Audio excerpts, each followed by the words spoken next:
जिलाधिकारी हर्षिता शर्मा ने सुबह की बैठक और फाइलों के ढेर को पीछे छोड़ दिया था।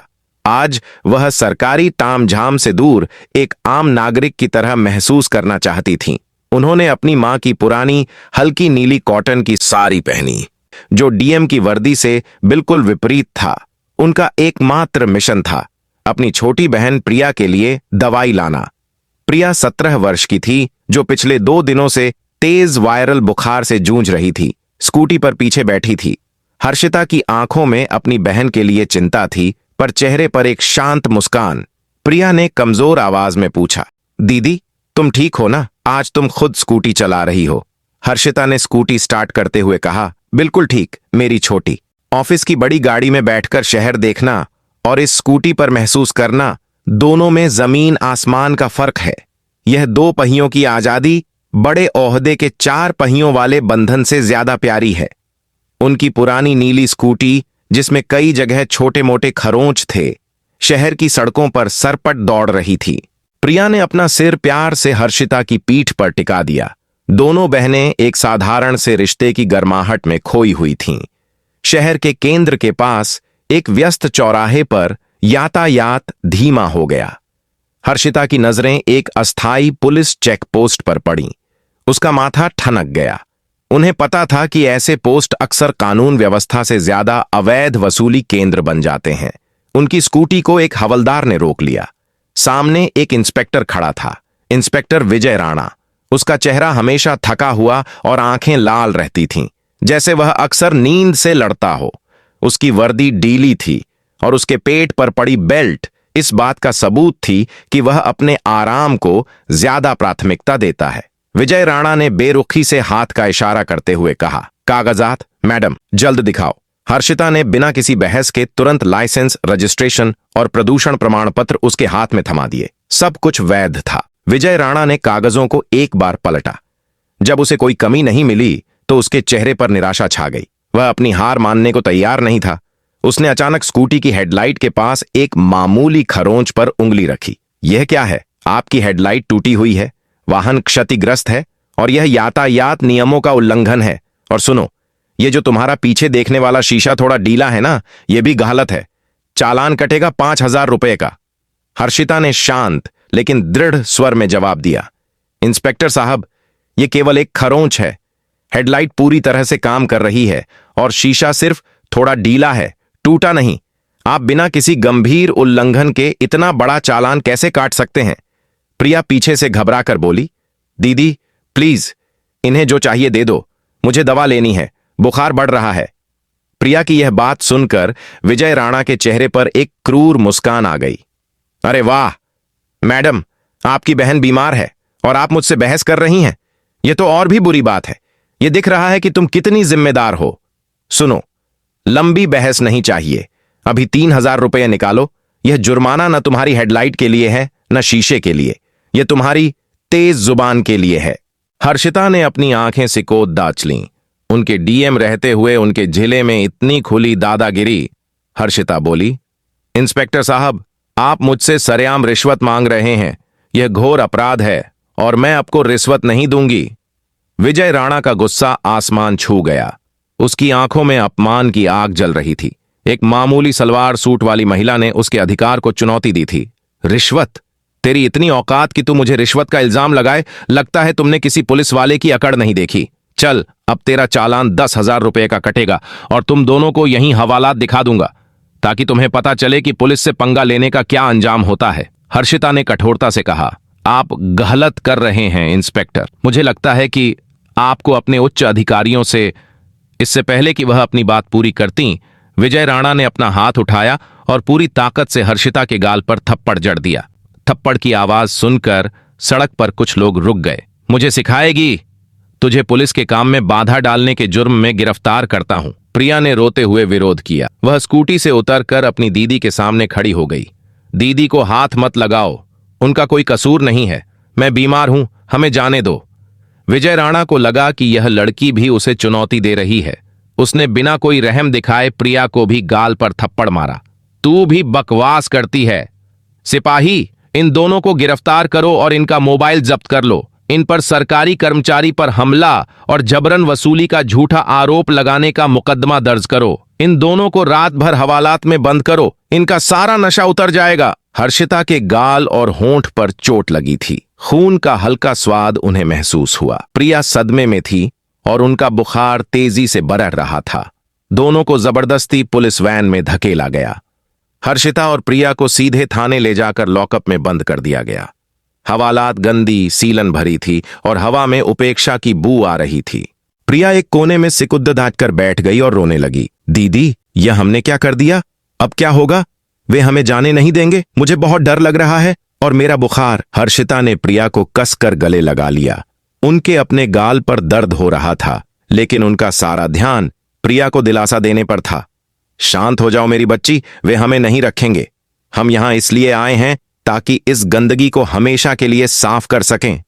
हर्षिता ने अपनी डीएम वाली नजर से पूरी हवालात का जायजा लिया। उन्होंने लॉकअप के दरवाजे पर लगे जंग, गंदे फर्श और थाने में बैठे आलसी सिपाहियों को देखा। उन्होंने मन ही मन विजय राणा का चेहरा, उसका बर्ताव और उसके साथ खड़े सिपाहियों की उपेक्षापूर्ण हंसी को याद किया। उन्हें पता था कि इस समय उनकी पहचान उजागर करने का मतलब होगा बस कुछ लोगों को सजा दिलाना, लेकिन चुपचाप यहां एक रात गुजारना उन्हें इस सड़े हुए सिस्टम की जड़ें दिखाएगा। उन्होंने ठान लिया, यह थप्पड़ा हर्षिता शर्मा को नहीं पड़ा है, यह भारत के संविधान और उसकी जनता को पड़ा है। अब यह अपमान व्यर्थ नहीं जाएगा। आधी रात के करीब प्रिया का बुखार तेज हो गया। वह कांपने लगी। हर्षिता ने लॉकअप की 6 डीडीझें पीटते हुए आवाज लगाई, अरे कोई है? मुंशी, मेरी बहन बीमार है, उसका बुखार बढ़ रहा है, उसे तुरंत दवा चाहिए और डॉक्टर को बुलाओ। ड्यूटी पर मौजूद एक सिपाही जो आराम से सो रहा था उठा। उसने नाराजगी से हर्षिता को देखा। क्या ड्रामा लगा रखा है? रात को यहां कोई डॉक्टर नहीं आता। चिल्लाना बंद कर, वरना तुम्हारी दीदी को और सजा मिलेगी। सिपाही की इस असंवेदनशीलता ने हर्षिता के संकल्प को और मजबूत कर दिया। उन्होंने चुपचाप अपनी आंखें बंद कर लीं और अगली सुबह की रणनीति पर विचार किया। उन्होंने अपने निजी सहायक को एक गुप्त संदेश भेजने का तरीका सोचा, जिसके जरिए उनकी लोकेशन और स्थिति का पता चल जाए। सुबह 8 बजे थाने में थोड़ी हलचल हुई।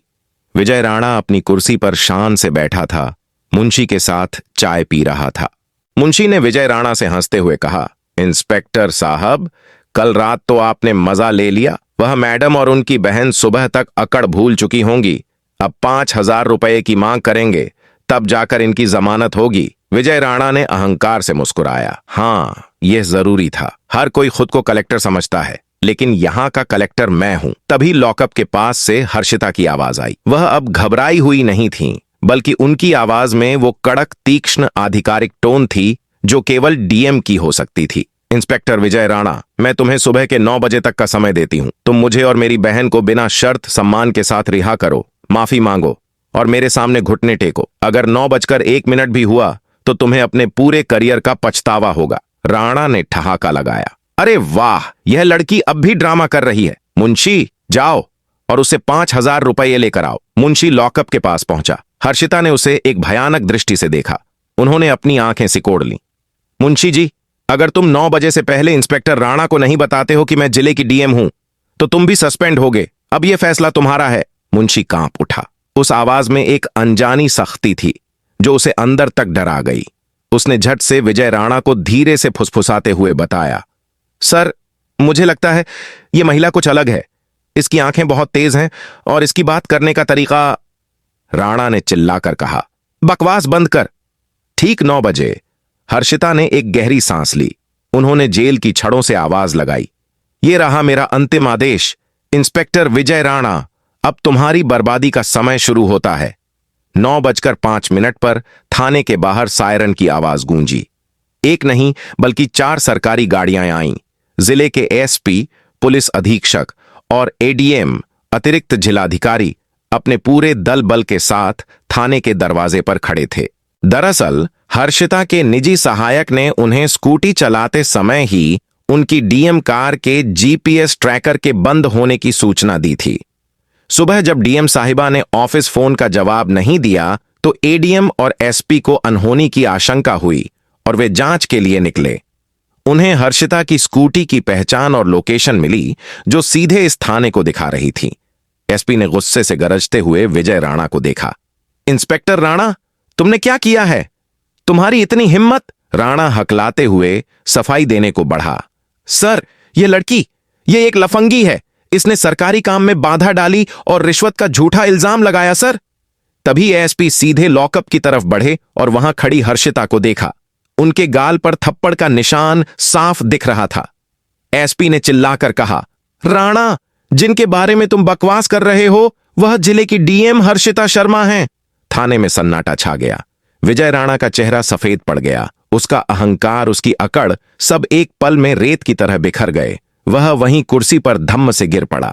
1:11 उसे अपने कानों पर विश्वास नहीं हो रहा था। हर्षिता लॉकअप से बाहर आईं। उनके चेहरे पर पीड़ा और क्रोध का मिश्रण था। एसपी साहब, मुंशी को बुलाओ और मुझे कागज दो। उन्होंने तुरंत एक आधिकारिक रपट लिखी। इंस्पेक्टर विजय राणा द्वारा खुलेआम रिश्वत की मांग, झूठे आरोप में एक नागरिक और उसकी बीमार नाबालिग बहन को गिरफ्तार करना, सरकारी कर्मचारी पर हमला करना और ड्यूटी के दौरान अमानवीय व्यवहार। इंस्पेक्टर विजय राणा को तत्काल प्रभाव से सस्पेंड किया जाता है। उन पर और इसमें शामिल सभी सिपाहियों पर अपहरण, जानलेवा हमला और भ्रष्टाचार के तहत मुकदमा दर्ज किया जाए। विजय राणा रोने लगा। मैडम, माफ कर दीजिए, मैं पहचान नहीं पाया, मेरी नौकरी। हर्षिता ने उसे बीच में ही हटा दिया। उनकी आवाज में वह कड़ी डीडीएच की थी जिसने बड़े से बड़े अपराधी को डराया था। तुम्हारी माफी मुझे नहीं चाहिए राणा, यह न्याय की आवाज है। जब तुमने एक गरीब ऑटो ड्राइवर को लूटा होगा तब तुम्हें अपने करियर का ख्याल नहीं आया। तुमने कल मुझे नहीं मारा था, तुमने कानून की संप्रभुता को मारा था और इसका हिसाब होगा। एसपी के आदेश पर 2 सिपाहियों ने तुरंत विजय राणा के हाथ में हथकड़ी डाल दी। राणा कांपते हुए घुटनों पर बैठ गया। अगर थप्पड़ न मारा होता, लेकिन उसकी बात हवा में खो गई। प्रिया को एडीएम हर्षिता ने तुरंत डॉक्टर के पास भेजा। हर्षिता ने थाने में मौजूद सभी भ्रष्ट अधिकारियों को सस्पेंड करने के आदेश जारी किए। उन्होंने उस पूरे थाने को अस्थायी तौर पर सील करवा दिया। विजय राणा और उसके साथियों को हथकड़ी पहनाकर बाहर निकाला गया। बाहर मीडिया और जनता का हुजूम जमा था। एसपी ने मीडिया को संबोधित करते हुए कहा कि यह घटना जिले के लिए एक सबक है और अब जिले में भ्रष्टाचार के लिए कोई जगह नहीं है। जब रघुवीर को जीप में बैठाया गया तो उसने अपनी टूटी हुई अकड़ के साथ आखिरी बार हर्षिता को देखा। हर्षिता ने पलटकर देखा और एक शांत लेकिन चेतावनी भरी मुस्कान दी। शाम को हर्षिता शर्मा ने अपनी स्कूटी उठाई। उनके गाल पर हल्का लाल थप्पड़ का निशान था, जो उनके संकल्प की निशानी था। उन्होंने अपनी बहन को दवा दी और फिर अपनी सरकारी निवास पर लौट आईं। उस रात उन्होंने अपनी डायरी में लिखा, आज मुझे पता चला कि एक आम नागरिक होना कितना मुश्किल है। मुझे पता चला कि एक थप्पड़ डीडीएच केवल गाल पर नहीं पड़ता, वह आत्मा पर पड़ता है। लेकिन उसी थप्पड़ ने मुझे वह आग दी जिसने पूरे थाने के भ्रष्ट सिस्टम को साफ कर दिया। न्याय के लिए हर डीएम को कभी न कभी सादे कपड़े में एक बेटी बनना जरूरी है। अगले दिन से उस झीले में पुलिस चेकपोस्ट पर हर पुलिसकर्मी सतर्क था। उन्हें पता था कि सादे कपड़ों में घूमती हुई वह महिला, जिसे वे लफंगी समझते थे, झीले की सबसे शक्तिशाली व्यक्ति थी। और अब इस झीले में केवल कानून चलेगा, कोई अहंकार नहीं। यह वीडियो सामाजिक जागरूकता, सकारात्मक विचारों के प्रचार और शैक्षिक उद्देश्यों के लिए बनाया गया है। यदि आपको यह वीडियो पसंद आता है तो हमारा उद्देश्य सफल होगा। यह वीडियो केवल मनोरंजन के उद्देश्य से बनाया गया है। इसमें दर्शाई गई सभी घटनाएं, स्थान, वस्तुएं, परिस्थितियां और पात्र पूर्णतः काल्पनिक हैं। इन घटनाओं, स्थानों, वस्तुओं, परिस्थितियों, पात्रों या व्यक्तियों का वास्तविकता से कोई प्रत्यक्ष या अप्रत्यक्ष संबंध नहीं है। यदि भविष्य में किसी नाम, स्थान या किसी अन्य चीज से कोई समानता प्रतीत होती है तो वह मात्र एक संयोग होगा। आप सभी से विनम्र निवेदन है कि इस कहानी को केवल एक काल्पनिक कथा के रूप में ही ग्रहण करें और अगर पसंद आया हो तो अपने दोस्तों के साथ शेयर जरूर करें और एक अच्छा सा कमेंट जरूर करें। धन्यवाद।